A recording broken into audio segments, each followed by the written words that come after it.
믿는 하나님은 우리의 기도를 들으시는 분이십니다. 들으실 뿐만 아니라 가장 좋은 방법으로 응답해 주시는 분이십니다. 믿으시나요? 만약 우리에게 이 믿음이 있다면 우리는 기도할 것입니다. 하지만 우리에게 이 믿음이 없다면 기도만큼 어리석은 행동은 없을 겁니다. 참으로 다행인 것은 이 믿음, 다시 말해서 하나님이 우리의 기도를 들으시고 응답하신다는 것에 대한 믿음이 우리가 만들어낸 믿음이 아니라는 점입니다. 성경 수많은 곳에서 하나님은 하나님의 사람들을 향해, 당신의 백성이 이스라엘 민족을 향해 찾고 구할 것을, 다름 아닌 기도할 것을 말씀하고 계시기 때문입니다. 신약에 와서 예수님을 통해 기도를 들으시는 하나님에 대한 가르침은 더 노골적으로 우리에게 주어지는데요. 왜 그럴까요? 예수님은 하나님께서 기도를 들으시는 분이심을 너무나도 잘 알고 계셨기 때문입니다. 오늘 시편을 노래한 다윗왕, 그는 가장 많은 시편을 남긴 사람입니다. 그런데 어떻게 해서 그는 이토록 많은 시편을 남길 수 있었을까요? 한 가지 확실한 것은 다윗왕은 당대 누구보다 기도를 들으시는 하나님에 대한 지식이, 믿음이 컸던 사람은 아닐까라는 생각이 듭니다. 그래서 그는 자신에게 주어지는 모든 상황들을 시로, 노래로 하나님께 아뢰 수 있었던 것입니다. 이 시들이, 이 노래들이 시편으로 묶여졌습니다.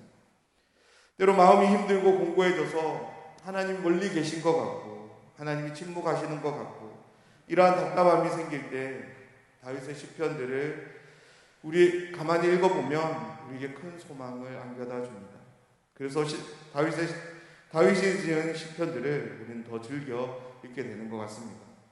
시편 64편, 다윗의 시편을 통해 다시금 우리의 기도를 들으시는 하나님에 대한 깊은 묵상이 오늘 함께하는 시간이 되었으면 좋겠습니다.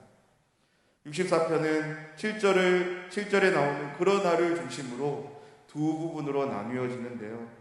1절에서 6절은 하나님께 도움을 구하는 청원으로 시작합니다. 그리고 시인을 위협하는 악인들에 대한 소개가 나오고요. 7절에서 그러나 이후 하나님은 시인의 기도를 들으시고 악인들을 심판하십니다. 하나님의 행하신 일들을 봄으로써 즐거워하며 찬양할 것을 권면하며 시편 64편은 마쳐집니다. 1절, 2절에서 시인은 네 가지 상황으로 하나님께 요청하는데요. 근심하는 소리를 들어줄 것과 원수의 두려움에서 자신의 생명을 보존해 달라고 청원합니다. 그리고 악을 꾀하는 자들의 음모에서 자신을 숨겨달라고 하고요. 마지막으로 악을 행하는 자들의 소동으로부터 자신을 감추어 달라고 기도하고 있습니다. 사랑하는 여러분, 누군가의 관계가 얼마나 크고 가까워야 우리는 근심하게 될까요? 근심으로 끝나지 않고 두려움으로 나아갈 수 있을까요? 그리고 근심과 두려움이, 그 두려움의 크기가 얼마나 크기에 자신이 통제할 수 없고 절대자이신 하나님을 찾게 될까요? 그리고 그 근심과 두려움이 자신의 생명을 위협하기에 자신의 생명을 보존해 달라고 이렇게 탄원하며 기도할 수 있을까요? 지금 시인이 원수들로부터 정확하게 어떤 상황에 놓였는지 우리는 알 수 없지만 이 어려움은 결코 시시한 그런 어려움은 아닐 것입니다. 다른 누구도 아닌 이스라엘 역사상 가장 위대하고 강한 장군이었던 다윗 왕이 이렇게 불안해하며 두려움 가운데 하나님을 찾고 있는 것이라면 정말로 심각한 상황일 것입니다. 그 심각한 상황 가운데 다윗 왕은 자신이 할 수 있는 방법들을 동원해서 그 사태를 어떻게든 맞설 수 있었을 것입니다. 하지만 다윗은 그러지 않습니다. 이 어려움 앞에서 자신의 힘을, 자신의 능력을 선보이지 않고 하나님을 찾습니다. 사랑하는 여러분, 다윗의 이러한 태도는 하루아침에 만들어진 것이 아닙니다. 무수히 많은 시간을 들여 하나님을 찾고 신뢰한 삶의 결과인 것입니다. 어려움이 찾아왔다고 해서 하나님을 찾고 하나님께 기도하는 것은 아닙니다. 어쩌면 다윗은 자신에게 주어진 모든 시간들을 통해서 특별히 안락하고 편안한 그때에 하나님을 신뢰하는 법을, 시간들을 더 충분히 가졌기에 어려움이 찾아왔을 때 하나님을 즉각적으로 찾을 수 있었던 것이었습니다. 운동선수들이 기본기를 늘 점검하고 연습하는 이유가 시합에서 실수하지 않기 위함이라고 할 때, 신자들이 평범한 일상에서 하나님을 찾고 기도하는 것은 어려움이 찾아왔을 때 하나님을 찾기 위함입니다. 어려움이 찾아왔을 때 원망이 아닌, 불평이 아닌, 고통과 탄식이 아닌 하나님을 향한 믿음, 절대적인 신뢰를 기도할 수 있다면 그 기도가 하나님 보시기에 얼마나 아름다울까요? 저와 여러분의 기도가 그렇게 되기를 간절히 소원합니다. 3절에서 시인은 자신을 위협하는 악인들의 모습을 6절까지 묘사하는데요. 시인을 위협하는 악인들의 첫 번째 행동은 말을 준비하는 것입니다.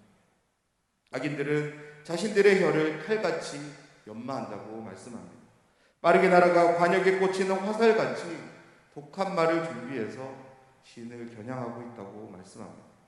그리고 그들은 숨어 있는데요. 숨은 곳에서 온전한 자를 쏩니다. 정말로 무서운 말씀이 이어집니다. 온전한 자를 쏘음에도 불구하고 그들은 두려워하지 않는 자라고 말씀합니다.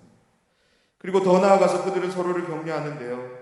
이 격려는 결코 좋은 일을 도모함을 위한 격려가 아닙니다. 악한 목적을 위한 격려인데요. 이 목적을 달성하기 위해 그들은 올무를 둡니다. 그러면서 이렇게 말합니다. 우리가 이렇게 하는 것을 누가 보겠냐고. 계속해서 그들은 죄악을 꾸미고요. 그 죄악은 벗어날 사람이 아무도 없는 기가 막힌 묘책입니다. 그래서 이렇게 말하는데요. 각 사람의 속뜻과 마음이 깊도다라고 말씀하고 있습니다. 우리가 이 말씀을 한번 주의 깊게 보았으면 하는데요. 악인들의 죄악이 얼마나 치밀하고 섬세한지를 엿볼 수 있는 말씀입니다. 시인을 음해하기 위해 둘러 모인 악인들, 그들은 특별한 악인들이 아닙니다. 어쩌면 저와 여러분과 같은 지극히 평범한 사람들이었습니다. 다시 말해서 이 악인들은 우리들과 별반 다름이 없는 사람들입니다. 하지만 그들의 마음속에 누군가를 향한 시기의 마음, 미움의 마음, 독한 마음, 악독이 찾아왔을 때 이들은 악인으로 변하게 된 것입니다. 우리의 상황을 한번 생각해 봤으면 좋겠는데요. 우리에게도 누군가를 향한 시기, 그리고 혹은 미움, 그리고 그런 독한 마음이 찾아왔을 때 어떠했습니까? 오늘 말씀에 나오는 악인들처럼 말을 준비하지 않았습니다. 우리의 혀를 칼같이 준비하고 화살 같은 말을 우리의 마음에 품지 않았습니다. 숨어서 은밀하게 그 사람을 향해 말을 내뱉었고요. 그럼에도 불구하고 미안해하기는커녕 그 사람이 더 고통스러워지기를 바라는 마음이 우리에게 있지는 않았습니까? 걸려 넘어지는 올무를 우리들도 계속적으로 준비하고 두었던 것입니다. 끊임없이 떠오르는 그 묘책들로 인해서 우리의 마음이 기뻐하지는 않으셨는지요. 오늘 시인은 우리에게 한 가지 분명한 진리를 들려주는데요. 인과응보의 진리입니다. 심은 대로 거둠의 자연 이치를 우리에게 말해주고 있습니다. 3절에서 6절까지 악인들의 행동은 모두 다 눈에 보이지 않는 것들입니다. 그러하기에 깊이 생각하지 않고 행동할 수 있게 되는데요. 그런데요, 눈으로 보이지 않을 뿐이지 이 모든 것들은 실체를 가지고 있습니다. 바로 악함이라는 실체인데요. 바로 이 악함을 심은 악인들은 그 악함으로 보응받게 됨을 오늘 시인은 노래하고 있습니다. 시인은 7절에서 그러나라는 단어를 사용해서 이 상황에 하나님을 개입시키는데요. 하나님을 통해서 이 보응이 이루어지는 시인은 우리에게 보여주고 있습니다. 그래서 7절 말씀부터 보면 하나님은 악인들이 했던 행동들을 통해서 그들을 심판하고 있음을 우리는 보게 됩니다. 시인을 해하려 했던 혀는 자신들을 해하게 되고요. 숨어서 은밀히 진행했기에 절대 느끼지 않을 것이라 호언장담했던 그들의 모습 속에 하나님은 그들의 준비대로 역사하고 있습니다. 그래서 예상치 못한 일들이 일어나는데요.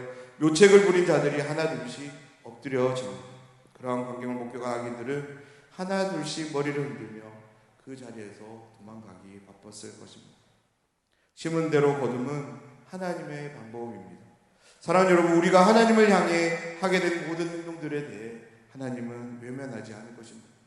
마찬가지로 함께하는 사람들에게 하는 모든 행동들에 대해서도 동일합니다. 우리가 이 이치를 꼭 기억하셨으면 좋겠습니다. 마지막 10절에서 정의를 이루신 하나님으로 인하여 즐거워하며 기뻐하는 그는 여호와께 비하며 마음이 정직한 자는 하나님을 찬양하게 될 것을 노래하며 오늘 시편을 마칩니다. 사랑하는 여러분, 시편 64편을 통해 우리가 두 가지를 꼭 생각했으면 좋겠는데요. 하나는 우리의 삶이 언제나 하나님을 찾는 삶이 되면 좋겠습니다. 하나님께 피하는 우리의 삶이 되었으면 좋겠습니다. 우리의 힘을 의지하지 말고 우리의 능력을 자랑하지 말고 하나님을 신뢰하며 하나님을 믿는 우리 모두가 되었으면 좋겠습니다. 또 다른 하나는 심은 대로 거둠을 꼭 기억합시다. 우리는 하나님을 의식하며 살아가는 사람들입니다. 내가 먹게 되는 마음, 내가 하게 되는 행동들을 하나님이 다 지켜보십니다. 그분은 지켜보는 동시에 또한 갚으시는 분이십니다. 내 마음이 선을 품는다면 하나님은 우리에게 선을 베푸실 것입니다. 내 행동이 의를 위한 행동을 보인다면 우리의 삶을 의롭게 하실 것입니다. 반대로 우리의 마음이 악을 품는다면, 함께하는 누군가에게 악한 행동을 우리가 서슴지 않는다면 하나님은 그 악으로 우리를 보응하실 것입니다. 오늘은 8월 19일입니다. 역사적으로 우리에게 다시 오지 않을 그런 날입니다. 하나님께서 우리에게 이 날을 주실 때 어떤 마음으로 주셨을까요? 오늘 이 새벽에 그러한 생각을 한번 가졌으면 좋겠는데요. 특별히 어쩌면 하나님을 찾으며 우리에게 주어진 모든 상황들 속에서 선과 의를 신고 그 선과 의를 행하는 삶이 되기를 바라면서 오늘 하루를 주시지 않으셨을까요? 오늘 하루 모든 상황 속에서 하나님을 찾으며 심은 대로 거둠을 기억하며 우리의 마음과 행실 가운데 선행만이 함께하는 저희들의 삶이 되길 주님의 이름으로 축원합니다.